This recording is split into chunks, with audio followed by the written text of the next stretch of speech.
Hello, this is Don the Tool Man, and I got it fixed. And in my last video, I said this was the first one that I've done like this, and I remembered as I was working on it that I had a 3/8 drive just like this, just smaller. And I mentioned uh, that it didn't have a spring in the first video, and I was under impression that for some reason they didn't have a spring because that 3/8 drive that I just now remember having, it had a problem with it skipping back and forth and locking up and stuff like that. And uh, I just took it back, and they gave me a replacement ratchet. And uh, had I excuse me, had I tore it apart, I would have seen that they had a spring in there in that switch selector, and but there was no need. I mean, the one I got replaced worked flawlessly. So I kind of learned something here. I didn't really spend a whole lot of time cleaning it up because it really took a whole lot of time uh, trying to find a spring that would work. I went through quite a few ballpoint pens, had to cut a spring down to length, and finding a spring that would fit right in this selector was kind of a challenge. But once I found it, the only issues I was having was it was binding up. You'd either have too much spring tension or you wouldn't have enough, and it really made it hard to manipulate the switcher or the switch selector. Uh, and as you can tell, I got it figured out. I mean, that works pretty good. Here's how it sounds. Let me lay it down so you can. I mean, it's not too bad.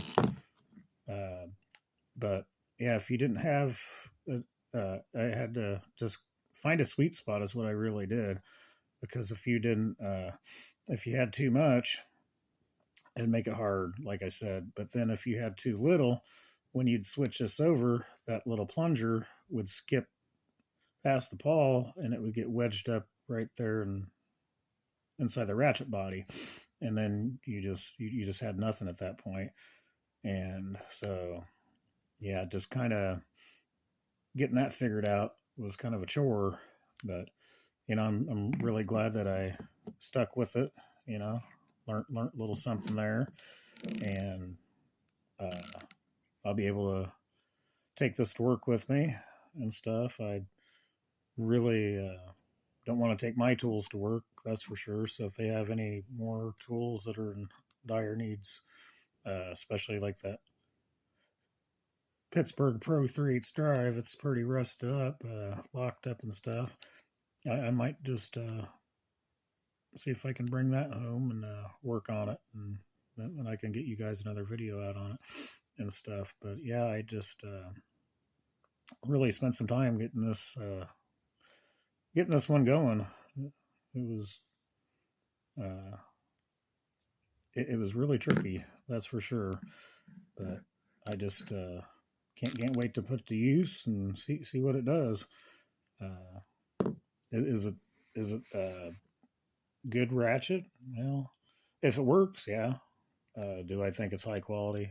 Absolutely not. I just, you know, I just save my good tools for home, and if yeah, because they have a tendency to walk off at work, and it's not because people steal them. It's because they'll go grab them, and they just get lazy. They don't want to put them back where they belong, and then you spend half a day looking for what you need to get something done with, and yeah, a lot of time gets lost. But I'm just really glad I got her going, and I was able to show you guys just how you can bring something back.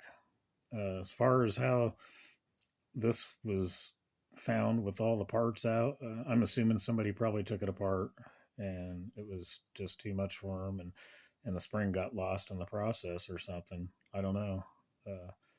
But yeah, it was just kind of doing some brainstorming on it to get her going. But well, not a whole lot to talk about, and I made this video a little bit longer than what I wanted to and stuff. So uh, if you like my content, make sure to hit that like button. If you really like it, make sure to hit the subscribe button.